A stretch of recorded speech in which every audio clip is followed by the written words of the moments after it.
njagala okubuuzaako emirimu gy'okola gigenda gitya. Olunaku lwaleero tugenda okwogera ku nsonga ez'enjawulo omuli n'ebyo ebyongedde okukwata abantu omubabiro naddala ku social media eby'okuteebwa kwa Cephco omu ku balenzi abasinze okubeera ku TikTok okwo ne bamanyike nnyo. Olunaku olwaleero yogera naffe ensonga nga bw'oziraba ezigenda mu maaso mu ggwanga otubuulire n'ebbanga erisigadde ery'emyezi emitono oteeseteese otya okugiyitamu.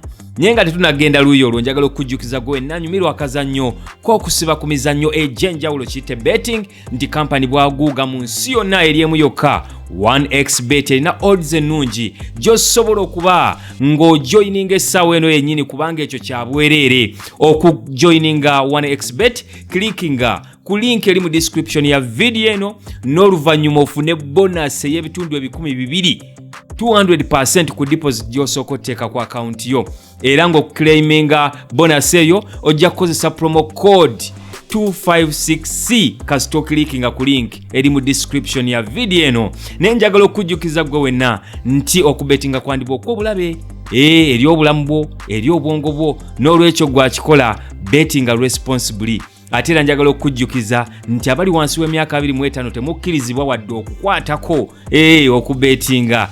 Yera kimanye nti 1xbet eruŋŋamizibwa akakiiko aka Gaming and Lotteries Regulatory Board of Uganda. Kale nno gwali ku ssimu olunaku olwaleero yogera naffe asoose mukulu wanje nze Matalisi solido y'abakyala wano mu Ndeeba. Omuwagizi wa Manchester United empya. Empya tennagulayo yadde omuzannyi n'omu. Omanyi mupapa nnyo. Mukakkane ttiimu ejja kugula ku bazannyi. Kale Omanyi ky'oba akawunti ya ttiimu banka mweri ekyali nzigale. Oba abakozi baayo bali mu liivu. Oba nga ATM erina okukozesebwa okugyayo ssente okugula abazannyi. Sir Alex Ferguson yagenda nayo. Mubeere bakkakkamu nga mukyala wa Cephco namba 2. Lwaki? Ssebo kuno kulanga. Noonya omuwala gwe ŋŋenda naye mu bikujjuko bya KBS TV Kavumba Recreation Center ng'ennaku z'omwezi 27 August. Abayimbi bonna bagenda kubaayo. N'olwekyo nnoonya omukyala ananteeka mu mbeera ezikakkamu mu kaseera ako. Ate owa bulijjo. Ne saagala kugenda na muwala musiiwuufu. Atalina bizigo tonnoonya. Neesonyiwa. Atalina bbuti. Linda emipiira gy'ebika. Naye tososodde nnyo.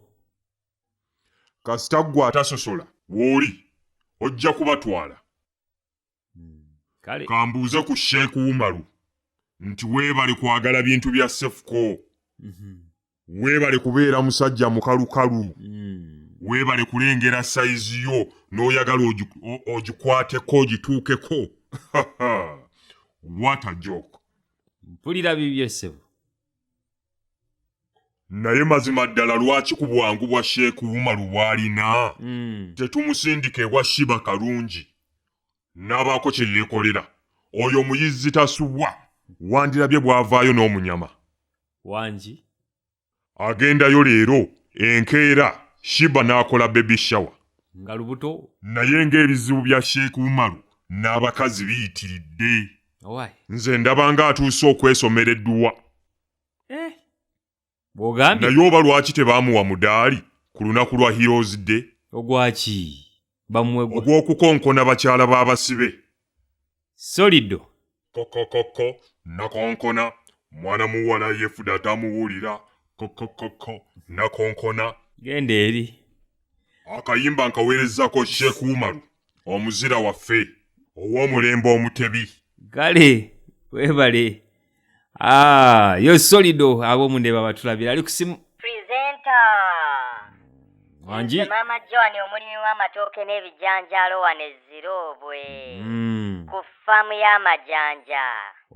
Zirobwe agamba atya nnyabo? Nze Zirobwe essaawa yonna. Nvaayo nsembera okumpi ne Kavumba. Lwaki? Gwe munnamawulire omulamba. Noba nga tonnawulira ku kivulu kya KBS TV ekya Hole Matrimony ekigenda okusomba abeebule n'ebweya. Holy matrimony otegeeza ki?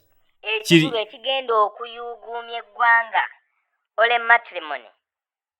Naye holy matrimony gye mmanyi etegeeza ki?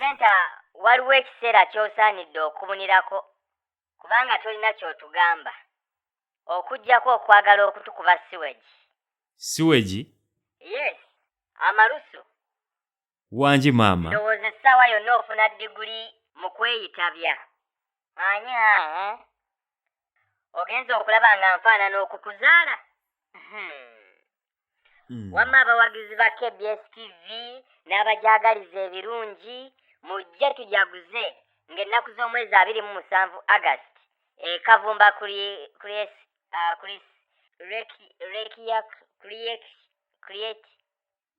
Recreation Center. Recreation. Oluzungu lwaki omumwago gavumenti tetandika okugujjako omusolo? Bannange oyogera olinga ono gwe babadde baasiba senfuka?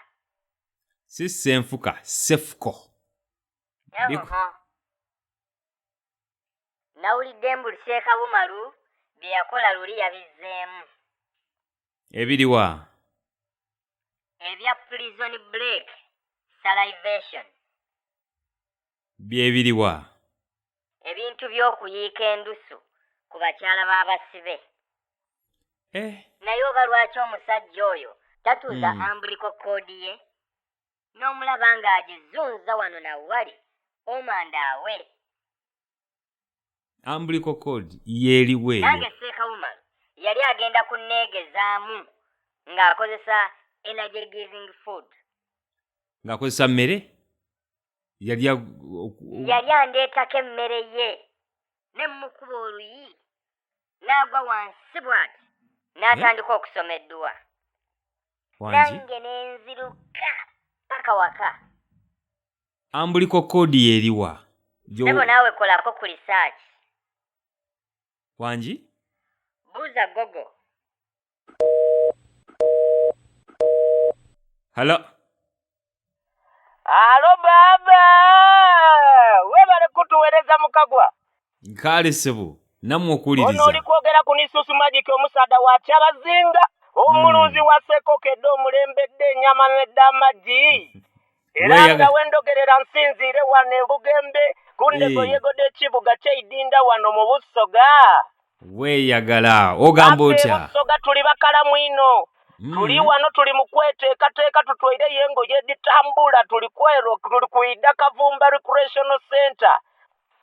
Ku bikuddo bya KBS TV ebiri gy'obaawo nga 27 ogwa Agasti. Ebikujjuko.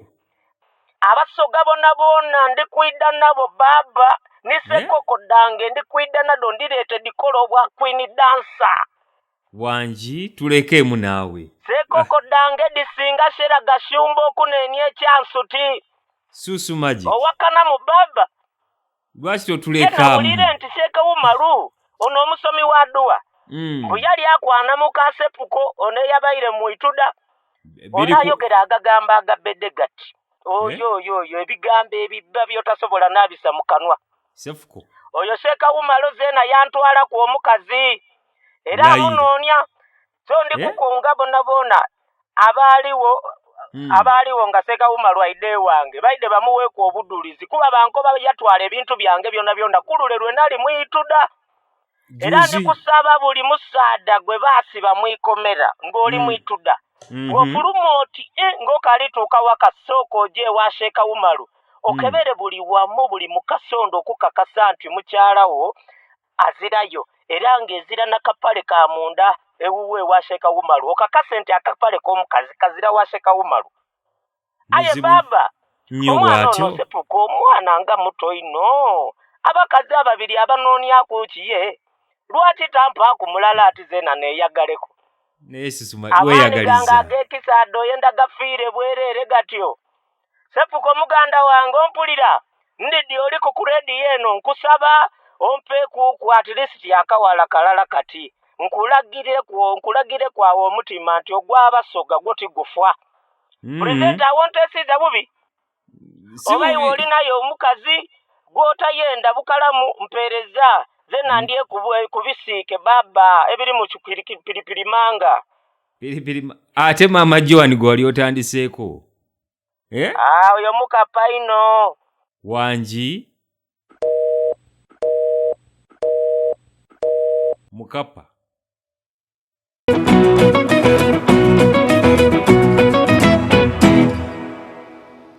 Thank you for watching our video. Now, have you registered with 1xBet yet? In case you haven't, you can do it right now for free. 1xBet has introduced a new promotion, the Hyper Bonus Promotion. Increase your profits through the Hyper Bonus Promotion. Get up to 250% bonus by placing accumulator bets of 4 or more events with an order of 1.2 and above. Remember, the more events you add to your winning bet slip, the bigger the bonus you receive.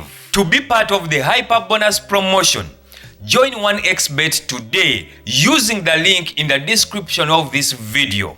Don't forget to read the terms and conditions before you start betting. What are you waiting for? Join 1xBet today.